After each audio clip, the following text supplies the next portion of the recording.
Welcome everyone, Meena Kumari के royal language channel पर आप सभी का वेलकम है। और आप सभी जानते हैं कि मैं इम्पोर्टेंट टॉपिक पर ही वीडियो बनाती हूं, तो उसी तरह आज हमारा है इम्पोर्टेंट डे, यानी कि आज हमारा है नेशनल वैक्सीनेशन डे। और आज है 16 मार्च। तो 16 मार्च को हमेशा हम नेशनल वैक्सीनेशन डे मनाया जाता है और इसे इम्यूनाइजेशन डे भी हम कहते हैं। और इस दिन जो वैक्सीन करने में जो डॉक्टर्स लोग जुड़े थे, front line health care workers की जो कड़ी मेहनत होती है, उसके प्रति आभार जताने का भी हमारे पास ये मौका होता है।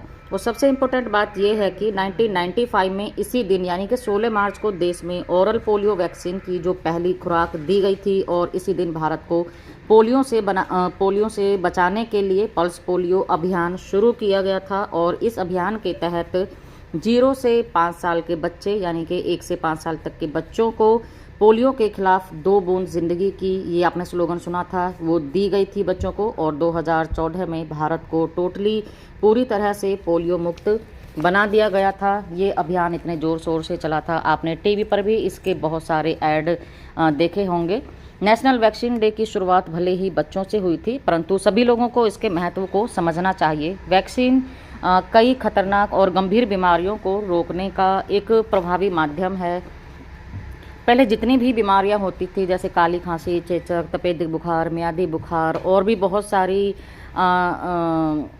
रेबिस की बीमारी होती थी, पहले इतनी बड़ी बड़ी बीमारी होती थी लेकिन कोई उनका इलाज नहीं था। तो उन बीमारियों के चलते इन सब जितनी भी सारी बीमारियां थी, इन सब की वैक्सीन बच्चों को बचपन से ही दी जाने लगी। और आप सभी आज देख पा रहे हैं कि जो जितनी भी पुरानी बीमारियां थी वो जड़ से आज ख़त्म हो चुकी हैं।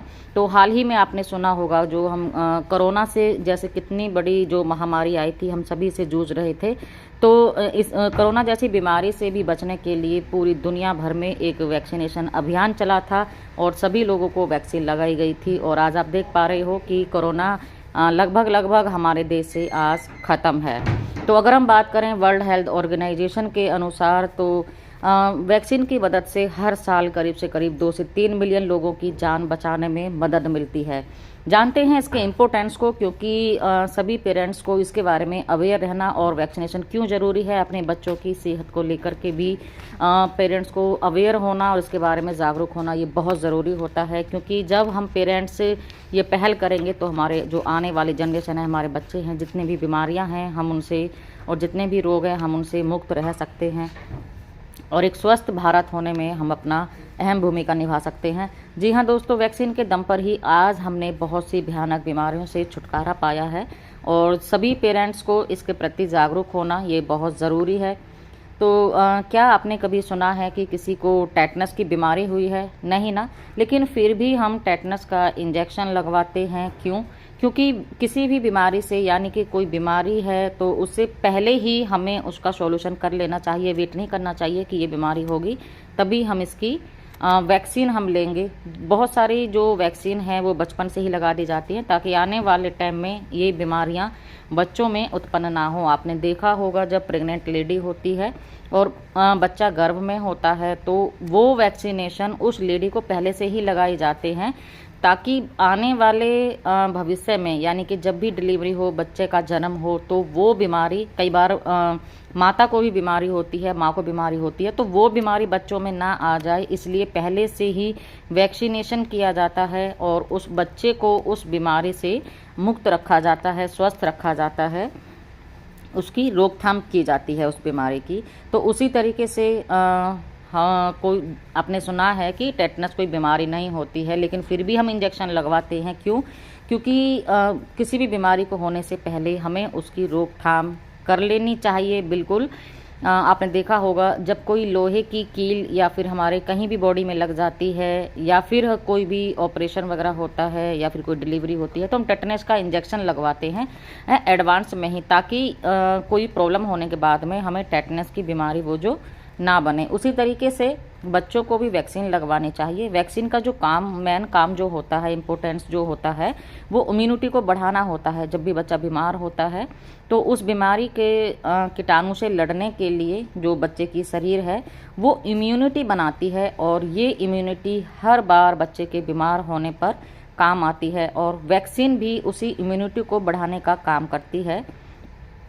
वैक्सीन के ज़रिए एक छोटे से, जब हम वैक्सीन देते हैं किसी को भी, तो उस वैक्सीन के ज़रिए बच्चा हो या बड़ा हो, एक कीटाणु इंसान की बॉडी में डाल दिया जाता है। इसलिए क्योंकि जब भी इंसान के अंदर कोई भी बीमारी का कीटाणु आए तो वो वैक्सीन वाला कीटाणु उस इंसान की इम्यूनिटी के साथ में मिलकर उस बीमारी से लड़ सके, दोगुनी रफ्तार से और दोगुनी ताकत के साथ में, ताकि इंसान बीमार ना हो और उस बीमारी से जल्द उसका शरीर लड़ पाए एक्स्ट्रा इम्यूनिटी के साथ में, एक्स्ट्रा ताकत के साथ में।